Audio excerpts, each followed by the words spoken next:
We had this deck here where the paint has peeled all off. It really never gone well from the very first time I put it on. And so I tried power washing it off, and it didn't even power wash off. So then I'm left with, what do? I decided I would flip the deck, quite literally. Take those old boards and turn them over. Flipped them over and then spun the board around 180 degrees and then recut the ends. When I recut the ends, it left it just a little bit short all the way around.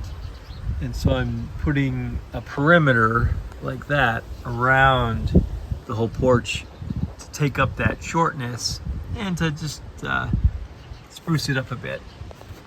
So I'm dealing with the edge right there, the front of this porch.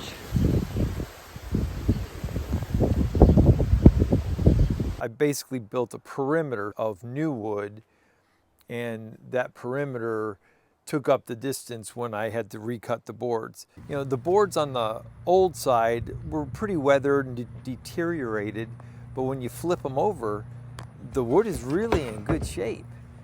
And so I decided, why waste all the wood? So I just one by one started flipping the boards over and relaying them down. Now, the reason I had all the waste is because my deck is built on a diagonal. The boards are on a diagonal. So you can't just flip them over as easy because of the cuts on either end.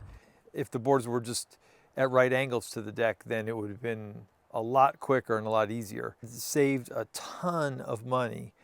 All right, so you can see a few light and dark marks here, especially with when it rains on the deck, which it just did.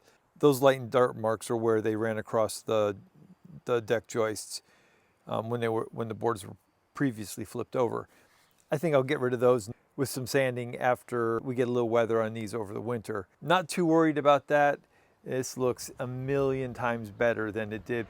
Just had to pay for the new wood on the perimeter and a box of screws and some new stairs. Pretty inexpensive. So if you're looking to save a bunch of money, this is an idea. Like, share, and subscribe, and we'll see you guys in the next video.